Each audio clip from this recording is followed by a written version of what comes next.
gives me immense pleasure to introduce Sri Shashidhar Chikka. He's an architect renowned for contributions for significant projects. Instead of reading here, if you visit a school in Alsur, what he did is, we usually see stairs going up in the school and then they come down. What he designed is, you climb up, when you're coming down, he made it like a slide. The kids go to the first and second side, they come down sliding down. He designed it. And there are some trees which he didn't want to cut. He designed such a way that within the classroom there are trees going in and they are sitting next to it. This is in Alsur in Bangalore. So can you see, an architect today can make the thing so beautiful in the concrete jungle. And then this is one aspect. Of course, he has done great, beautiful things. This Aro Mira International School here is designed. Then what is very interesting is his passion towards the ancient history, linguistics, philology, not I told. He has got philology of very concrete on what it is. And great interest in this Indus civilization and then the origin of that. It's a true, I would say, the word is, it's never done before or not documented. So those are such secrets he's trying to dig out of his passion. He reaches there, all the nooks and corners of the forest and then tribes, and then he meditates and goes to the inner sense, does the darshana and brings it down, and then amalgamates everything and try to put it as a research paper. What a beautiful way to have this person here, Sri Shashidhar Chikka. We are very happy to have you, sir. Please. Om Namo Bhagavate Shri Arvindaya. Good evening, friends. I am the last speaker for the conference. The 3-day program was an excellent one, very well organized, and I thank one and all who have worked for this great occasion. I mean, I'm really honored to be here and being able to present my paper, Philology, Decoding Veda. It is also said that generally a mother loves the last child the most, and I am the last child here. I think mother if she loves me most, I think that's why she given me this honor to be the last. So, however, just to understand what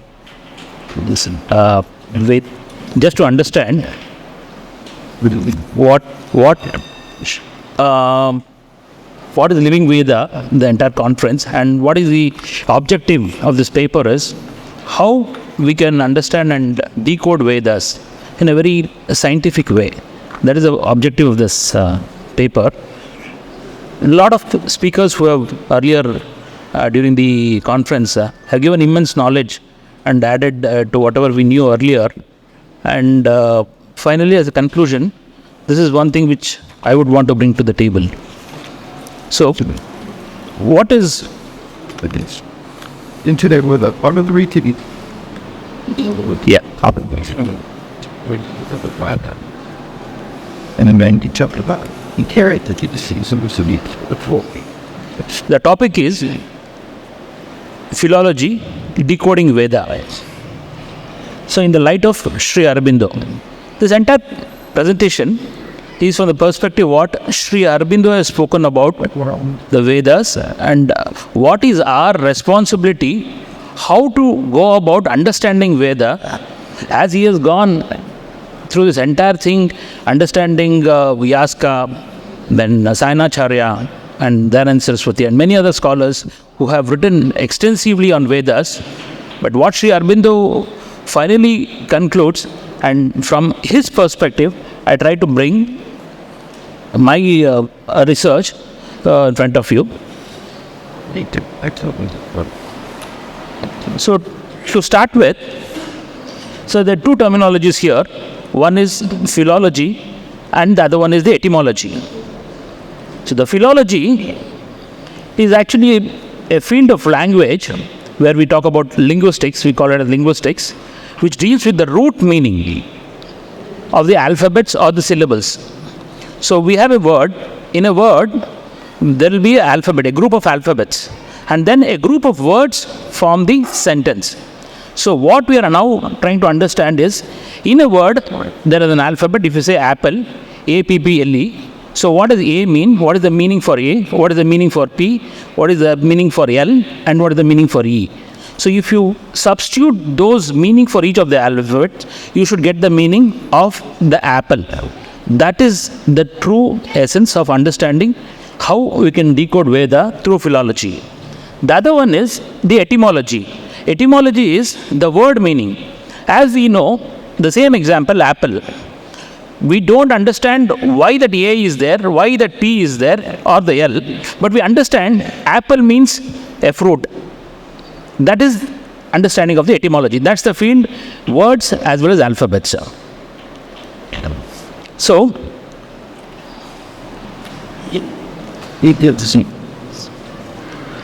what is a language? Language is a system of communication where we communicate using words forming sentences.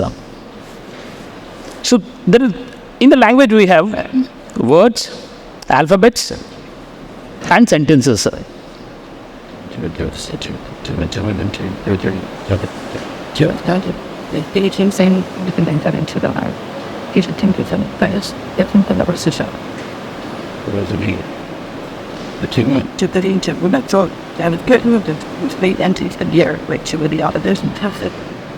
how fast it's and there's 10 years and the two that come down in it everyone's with you and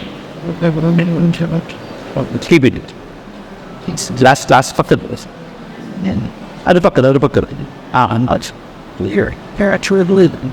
He when talks about that thing did this. To the set, to this and here and that thing that people is. Well, just work to some of the third therapies and to I need to people brings this that they need to be pictures, and if you are videos one that today is it where you letting know it answers. So we think it about. So, the language is a system of communication that uses sound, gestures, or a written symbol to convey meaning. It is a tool for expressing thoughts, ideas, emotions, and sharing informations. So, in a language, we have sentences, words, and syllables. So, sentences, of course, we know they're a structured combination of words that express complete thought. Each word by itself is a complete statement comprised of subjects, verbs, and vary in length, complexity depending on the communication. A group of words form a sentence. I don't want to complicate things, I will just make it very simple. Words and syllables. Syllables are the alphabets. So, the research objective, as I mentioned, to identify the true meaning of the alphabet. What is each alphabet stand for? That's called the Bijartha, or the seed meaning. So, let us see what Sri Aurobindo has spoken about this. Sri Aurobindo says in The Secrets of Veda, the page number 562, a world formed by the development of many forms. I repeat, a world formed by the development of many forms. There are many forms which have formed a world. From one seed, everything is coming from one seed. Ekam bijam bahuda ya karoti. So also is language. So everything starts from a seed. So that's what Sri Aurobindo is saying. So the way the world is created, there are many forms, but everything starts with one starting point. That's one form. So it's just like a seed. So is the language, he says. So also is the language. So in every word or a sentence, in Vedas particularly, there are multiple levels of understanding. The words and alphabets have 3 levels of meaning. The spiritual level, the physical level, and the individual level. The spiritual level is the universal level where you have the cosmos and the energies, how the energies are interacting and how they are influencing us, impacting us. That is the spiritual level. The physical is the sensory level, how we experience with body and mind and other sensory things as a physical thing, and an individual at the soul level. So, Adi Daivika, Adi Bhautika, and Adhyatmika. These are 3 levels. So, how is the structure? a shloka is a meaningful sentence. Now, if you take it, now I'll come to the shloka part, where we have aham brahmasmi. So, aham brahmasmi is itself, there are two words there. So, if you dissect that, you have aham brahma asmi. So, then you further go, it will be a, ha, ma, bra, ba, bra, ra is half, so it is within the brackets. So, then again, mavattu is there. So, within the brackets, sa and me, sme. So, this is how we decode. But what is happening is, as we are speaking, we all know what is aham brahma asmi, but we don't know what is ha. So once you substitute this, you will get like a mathematic formula, you will get the complete and the true intrinsic meaning of aham brahmasmi. So we'll have further examples. I have shown some examples so we can understand whether it really works, whether it's a science or is it a conjuncture. So all the other scholars, what Sri Aurobindo is saying is, there's no point in understanding and working through conjuncture. So this means this means this. We have to go to the science and decode to such an extent as a seed. So then only we will be able to decode Veda. That's what Sri Aurobindo is speaking. So we will understand. So, but unfortunately, we are unaware of the true meaning of the syllables. That's the bijartha, and we are talking about the conjunctural road. So, an unambiguous and scientific approach would be the identify each alphabet, syllables its true meaning, to get the intrinsic meaning of the word. This approach would resolve the problem of truly understanding Vedas in its intrinsic meaning. This is actually the problem statement. This approach would resolve the problem of truly understanding Vedas in its intrinsic meaning. So let us understand what Sri Aurobindo is speaking about and how to approach this entire thing. In such an inquiry, it is obvious that a kind of science of linguistic embryology, he says linguistic embryology. Embryology is the source, the bija, is the first necessity. That he clearly mentions that you have to go to this embryo level, that is the alphabet level, that is the first necessity. So, source is secret of Veda. So, to reiterate, the identify the bijartha is the purpose of this research. So, Sri Aurobindo says again, just as only by going back to the formed creature, a creature is formed in this universe, then you have as a whole, then to its skeleton, if you have to go to the creature and understand it, you reach the outer form of the creature, then to its skeleton. From the skeleton to the embryo could be the great truth to be established in the matter. That is how you understand the matter. First you see the creature, its form, and then you see the skeleton, and then you go to the embryo. That's the third level. So, is the great truth to be established in matter, and also the great Vedantic formula hold good. He also says that the same formula will hold good for the Vedanta also. Again, the same secrets of Veda. So, there are two aspects of in language. One is the alphabet meaning, the other is the guna of the alphabet, that is the sound. So what I am talking about is the alphabet meaning, how to understand and decode and what is the meaning, intrinsic meaning of each of the alphabet. And the same alphabet will have a guna, where Sri Aurobindo has mentioned so much about that and he has written.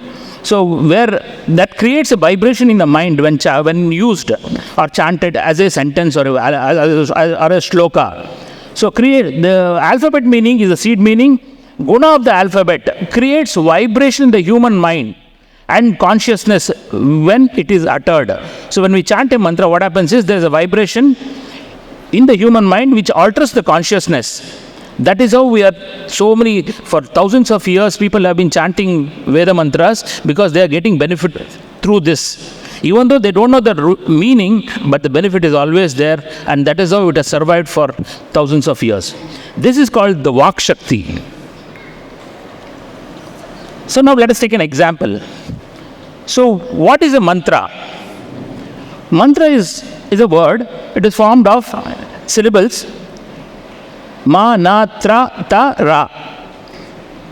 Within the bracket is half ra, ravatto. So as a general etymologist, generally what they say is man plus tra is what is the explanation we understand. Man plus tra, where man is manas, Tra is freeing. So, which means freeing the mind. The mantra means we understand as freeing the mind. But actually, if you understand the intrinsic meaning, what it says, Ma is, I have written in Kannada below, Ma is consciousness force. O is continuous source. Ta is giving. Ra Ottu is consciousness again, but within self. So this is actually not just to decode mantra, the word mantra. Wherever Ma is coming in a sentence or a shloka or anywhere, you just have to substitute consciousness force. Yeah, wherever O is coming, you have to substitute continuous source. Wherever Ta is to give, and Ra means consciousness. Again, because it is within the, as a small syllable, so it is within. Whenever it's a Vattakshara, it will be within. That shows that it is connected to the individual. So, going back, so what is mantra? Now we will understand, putting this, substituting this, what exactly mantra means. Mantra means consciousness force, continuous source, giving, consciousness within. So what happens when you chant a mantra? It is a consciousness force, continuous source, giving consciousness. It is giving consciousness within us. So that is actually the mantra. That is how it is the true intrinsic meaning. So there are, again, as I said, there are 3 levels of understanding. So is it all the time the same thing? Yes. There are 2 levels. One is the spiritual level, the other one is the physical level. There is a small difference between the spiritual and the physical level. So you have to have the same word, will give a different meaning when you substitute. Mantra, consciousness force, continuous source, giving consciousness within. The physical meaning, where you have Ma, means heat, but the source is O again. Ra is actually strong. It becomes as a alphabet, as meaning as strong, Ra. So, there it says, if you say substitute Ma, Ra, it will show us, it will give the same meaning where heat source strong. That is the meaning of this. You must have all heard about the story, Valmiki, where Valmiki was a hunter. He could not chant Rama. So, Narada says, why don't you chant Mara? So, Mara becomes Rama. So, Mara is actually the physical level meaning, but the spiritual level meaning is Rama. Rama is actually he comes from this lineage of the sun. So that is why you see the same Ma has got the meaning of heat, which means the heat rays, or when the sun rays is there, heat. So the same meaning, which is actual also as Ma as consciousness force, also as a physical level it becomes heat. So the Mara also means Rama, that's why in the shlokas, so we repeat the shlokas many times because of this characteristic, which is how it is designed. So now let us say another word, Ganapati. Ganapati. Ga means, again, it is human consciousness here. Wherever Ga is coming, we can substitute human consciousness. Na, this is not Na, the bigger Na, it's a phenomena, Narayana. So here it is Gana, so it is phenomena, it's the same Na. Pa is forcefully inducing, Ti is release. So there it was Ta, it is here, it is Ti. Ti is release. So if you substitute, the spiritual meaning is, it's an energy source. What is Ganapati? It's an energy source which through a phenomena forcefully induces and releases human consciousness.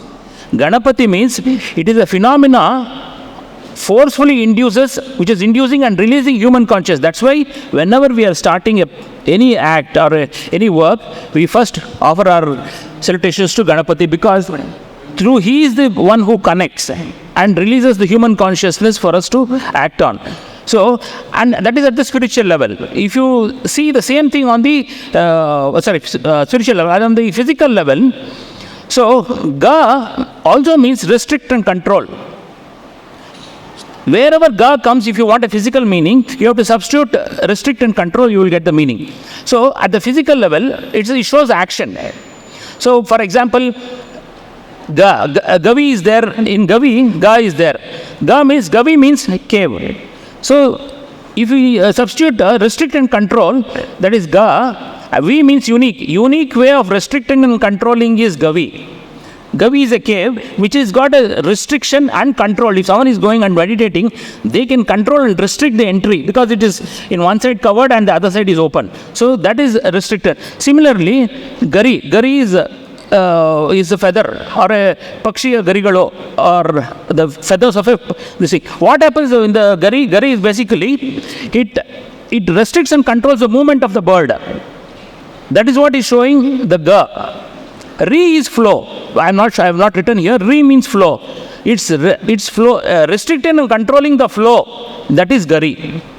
So that gives the physical aspect. The spiritual aspect of the same thing is a phenomena forcefully induces and releases human consciousness. The same Ga has got two meanings. One is the restrict and control at the physical level, and the other one is the human consciousness. So I am talking about everything in Kannada. Why Kannada? So is there any particular reason for using Kannada as a alphabet language, or is it required? Let us see what is the... Kannada is one of the 6 classical languages in India which have been identified, and Kannada and Sanskrit are very close, and similarly the oldest language as we are knowing is the Tamil, where even that is close to Kannada. Kannada has got a 2 dimension. One is the nearness to Sanskrit, and the other nearness to the oldest language, as of now what we understand.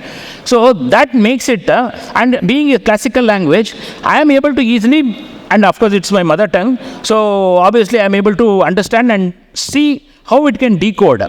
So once, what Sri Aurobindo says, let us read.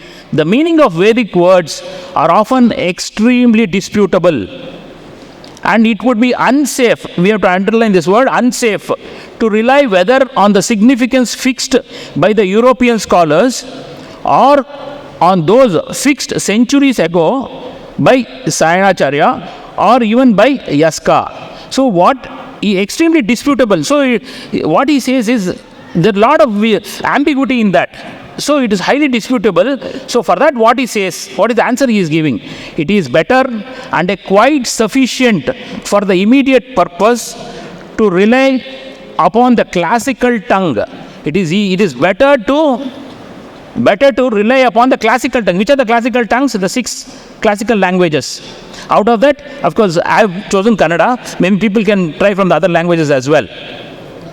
With its undoubted and well ascertained meanings. The classical language have got undoubted and ascertained meanings. So that is the reason we are able to decode the Vedas. If you straight go to Veda and try to decode, because it's not possible, because the way it is constructed and the etymology what we are trying to understand, there is a lot of disparity, and it is quite extremely disputable is what Sri Aurobindo says. So another thing what he also says is, what I have written in this book, that's the Secrets of Veda, I hope be judged sufficient for a secure foundation. If it does no more, it may possibly lead to a deeper and a free approach to the problem of the origin of speech.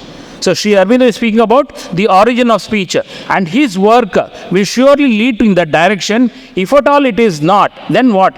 Which once undertaken in the right spirit and with an eye for the more subtle clues cannot fail, the word underlined, cannot fail to lead a discovery of the first importance to the human thought and knowledge. So I repeat, which once taken in the right spirit and with an eye for the more subtle clues. There are a lot of subtle clues to come to this philology, to understand and give a meaning to the alphabet. So once we do that, cannot fail to lead to a discovery of the first importance to human thought and knowledge. So in another place he says, there is sources is again Secret of Veda, page 562. Only in proportion as we get nearer to the first roots and the rudiments of the structure of the more ancient and primitive language. So what he is directing us to go to the most primitive language, and that we shall have any chance of making really fruitful discoveries. He clearly says you have to go towards the ancient language to make any fruitful discovery. Again he says, we may indeed divide the history of speech. So when we are discovering the history of speech, when did the language start? Which was the first language? And what is the meaning of that language? Because Samskrita, we are saying, is the oldest language. Okay. So if we are talking about that, that's we are going back to the history, searching the history. We may indeed divide the history into history of speech. Origin into two parts. The embryonic, into which research must be immediate. What he says is at the embryonic level, where what he says is the alphabet level. The research must be immediate as of the first importance. The structural, which is less important, that's the etymology, the word and the sentences. We are trying to understand the words and the sentences. That can take a second backseat. The structural, which is less important and therefore may be kept for subsequent enquiry. He clearly says that embryonic, into which research must be immediate as of the first importance. We have to first work on the alphabet level, then we can get into the other things. Another quote, the firmly established notion that our investigations into language must be a search for rules and laws.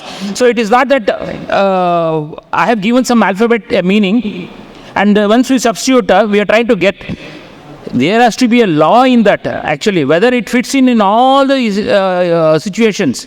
Then only he says, search for rules and laws, and not free and untrammable gamblings. So it can't be just a imaginary thing that you gave one alphabet a name, alphabet a meaning, and then it doesn't work. There has to be a rule. So here in my research, there is a rule where there is an algorithm also. So you have to substitute, even though Ganapati is there, Ganapati, so it can't be, there is an algorithm in that where what alphabet comes after what. So then only you will be able to form the sentence, but or else the meaning will be there jumbled up. So for that also there is an algorithm. Once that is the rules and laws, what he is speaking about. It must be a search for rules and laws, and not free and untrammeled gamblings among individual derivations. Much less has there been any real approach to the discovery of the science of language. So what he says is, much less has there been any real approach. There has not been any real approach in this area to the discovery of the science of language. This thing, we get a glimpse of the striking and illuminating fact that in the most fundamental forms, a single monosyllable, that is one alphabet, did service equal for noun, adjective, verb and adverb. So what he says is, one syllable is good enough to be a noun, adjective, verb and adverb. All one single alphabet is good enough to express. So first we need to understand what is that alphabet meaning it is trying to give. So now I'll come to some examples. Soma. So what is Soma? Soma is actually, it's a drink. Some they are saying it's a plant. So what is the real meaning through philology, which we can substitute and understand? Soma is actually a long extension, extended. Ma, as I told you earlier, mantra, that Ma came there. I am substituting the consciousness force there also. Soma means long extension consciousness force. So what is happening is, your state of consciousness gets extended. That is the state when you drink Soma. So that is what it is expressing. Okay. Then another word, Surya. So Surya is actually, Su is piercing on one level, and it's also meaning principle. Ya is regulate.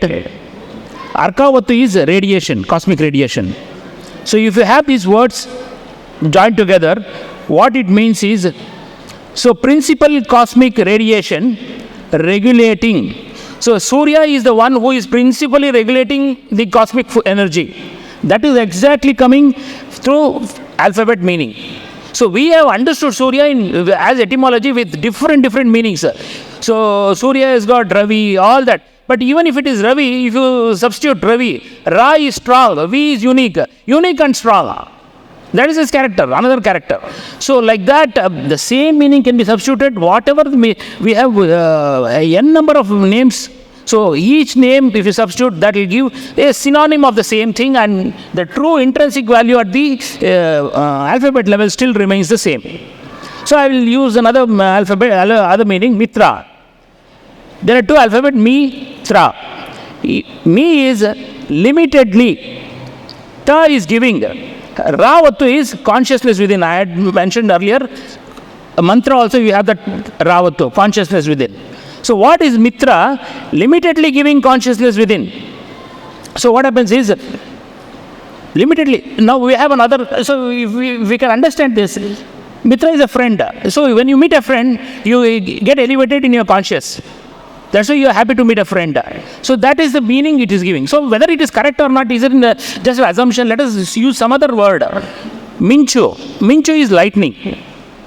Lightning just is a spark which comes for a fraction of a second. It is a limited source. Limited. So similarly, me is exactly coming there. Then Milana. Milana is another word. So what is Milana is you come and join. Go join together and again go back. So that fractional movement or limited movement joining together is called me. That's the limited which is showing there. And Ta is giving and Ra is actually consciousness because it is a Vattakshara, it is within.